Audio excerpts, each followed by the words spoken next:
Hey YouTube, Untamed here. So we have already seen a pretty significant downward swing of the new and used vehicle market.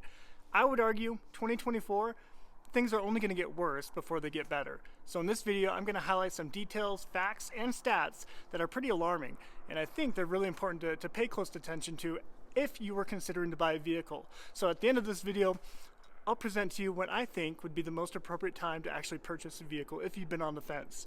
So for those of you who don't know, behind me is my 2023 Ford F-150 Raptor. I purchased it about a month and a half ago, 2 months ago, for $5,300 below MSRP. At the time, I thought that was a screaming deal, and it is. It's still a great deal. However, I would argue that deals like that on desirable vehicles are going to become much more commonplace as we teeter into 2024. So stick with me throughout this video, and I'll explain why. So for starters, negative equity rates are the highest that we have ever seen in the United States. The average American who has an auto loan out is upside down over $6,000. So anybody who has an auto loan out right now, they owe $6,000 more than what their vehicle is worth. And that is huge. That makes it so people are in a position where they cannot trade in their vehicle without taking a bath.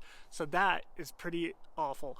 When you combine that with repossession rates right now, it kind of starts to make sense, right? I mean, we are now seeing the highest repossession rates that we've ever seen as a country. Repossessions are up 21% over last year. That is huge, 21%. And why is that? People ended up overpaying for their vehicles during COVID, during the pandemic, right? We saw dealerships licking their chops and really just taking advantage of the consumer. We saw it left and right, charging over MSRP on brand new vehicles and desirable vehicles, acing you with a $5,000 or $10,000 ADM or dealer markup. People were taken advantage of, unfortunately. And now we're starting to see the second and third order effects of that. People overpaid for their vehicles, and now they're worth much less than what they were when they paid, or what they paid for them, and now they're upside down on it, and they're in a sticky situation because of it. Now, do you remember when having a vehicle payment over $1,000 was pure insanity? Nowadays, people who have a vehicle payment over $1,000 is up 18%. Up 18% just over last year. So now we have just so many people with these tremendous vehicle payments that they just can't keep up with, right? And that kind of ties into the repo rates going up, right? So between that and just the overall cost of living increases across the board, I mean, housing is through the roof, right? The cost of groceries, everything has just inflated tremendously over the last few years. Since the pandemic, the cost of living just has gone up too much, and people can't keep up with that. And when you throw on an expensive car payment on top of that, it forces people to drown. And perhaps most obviously, interest rates are through the roof right now. Even with excellent credit, 800 or higher credit score, you're still going to be stuck with a very, very high interest rate, anywhere from 7 to 10% on a new vehicle, or even up to 12, 13% on a used vehicle. And that's with excellent credit. If you have good or fair or poor credit, you're looking at anywhere from 10% to 15% on a new vehicle, or up to 25% on a used vehicle. As you saw at CarMax. CarMax charges about 25% on their used vehicles if you have poor or subprime credit. That is awful. Imagine that. So if you buy a vehicle for $50,000, over the course of your loan, you're going to spend well over $78,000, $80,000 for that vehicle. Not to mention, over the course of your 72-month loan, what did that vehicle do? That vehicle lost a ton of its value. It's a depreciating asset, especially in today's world. So you just spent $80,000 for a vehicle that may likely be worth only $25,000 at the end of that loan. That is not a good position to be in, of course.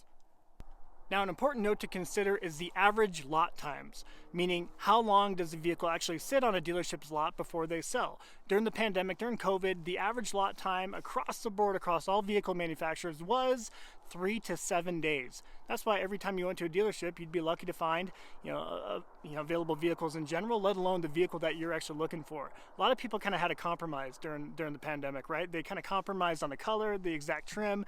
We weren't able to be too choosy or too picky. For that reason, though, we saw dealerships taking advantage of people.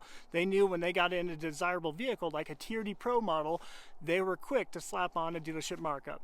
They were quick to charge you $5,000 or $10,000 over MSRP, over the suggested retail price, just so they can line their pockets and take advantage of the situation.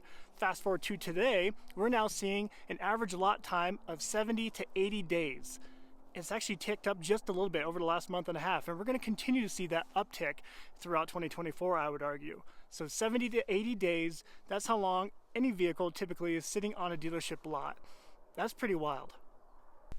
And perhaps the most staggering note to make would be the MSRP price hikes that have taken place. So since 2019, we have seen a 36% price increase across the board for MSRPs. Think about that, over a third of the price increase across the board for all vehicles. What I like to think about is the 4Runner in particular. Back in 2019, I purchased a 4Runner TRD Pro for $48,000. As you may know, the 4Runner has not changed. Very slight changes have been made, but if you were to buy one today, you're spending $58,000 for essentially the same vehicle. But what's even more staggering is the Toyota Tundra. Back in 2021, you could buy a brand new Tundra TRD Pro for $54,000. That was the MSRP. Fast forward to today, you're spending $77,000 for a Tundra TRD Pro. That's crazy. And I don't know about you guys, but I am not getting paid 36% more since 2019. I might be getting paid maybe 8% more, 10% more since then. So we are not getting paid at the same increased rate as the cost of things is what I'm getting at, right? So everything has gone up tremendously in price, in cost, but people, their salaries are remaining about the same. And that is a recipe for disaster across the board. You would think with an average lot time of 70 to 80 days, dealerships would be quicker to actually drop their prices a little bit more. But we have so many dealerships that just refuse to let go. They refuse to let go of the pandemic times, that era of where they could upcharge everything and it would sell in a heartbeat. Some dealerships just won't let go of their markups. And we're seeing that. We're seeing them shoot themselves in the foot because of it, right? They're overflowing their lots with their vehicles. They're refusing to drop the prices of the already inflated MSRPs, I would argue now. And they're just finding themselves in a sticky situation. Dealerships have gotten greedy over the last few years, and we're kind of being able to pinpoint which dealerships those are. So I would say or suggest to you, if you recall seeing a dealership perform ADMs or put additional dealer markups on their vehicles, don't pay them business now that prices are good, right? Remember who was trying to take advantage of you when times are good for them, and just remember not to pay them any business now, I would suggest. And another small piece of the equation, but worth noting, is the government pushing EVs, right? So emission standards tightening up even more with each passing year. We're seeing a lot more vehicle manufacturers being forced to push vehicles onto the consumer, like we see with the F-150 Lightning. We see it with that, the Mach-E Mustang, right? Just EVs across the board. And now what do we see? Those sales have just completely stopped, essentially. Obviously, they're still selling, but barely. People have caught on, and they're not really falling victim to that. So the addition of just the government pushing vehicles that people really don't want is definitely a piece of the equation. They're just collecting dust and rotting on lots right now. And you guys might not agree with me on this one, but we have seen a pretty big uptick in the number of vehicle manufacturers and companies pushing their manufacturing plants and production plants to Mexico or just to cheaper countries for cheaper labor. And I do think if we're not even dropping the cost of things, which we're not, they're continuously going up. Like I said, 36% MSRP price increase. We're continuing to see that, with each passing year. Prices aren't coming down, but yet we're seeing manufacturers push their production to very, very cheap labor locations like Mexico. We see it with Toyota, and I find that pretty upsetting. Personally, I take pride in buying a Toyota, in particular from Japan, one that is built in Japan. As you know, they take tremendous pride in building their vehicles and put a ton of effort into ensuring top-notch quality control, fit and finish across the board. And even when they push them to America, because what did that do? That pushed jobs to Americans, and I always appreciated that. We saw that with the Tundra, we see it with the Sequoia. But as they push the Tacoma and likely the 6th generation 4Runner to Mexico eventually, I'm not on board with that.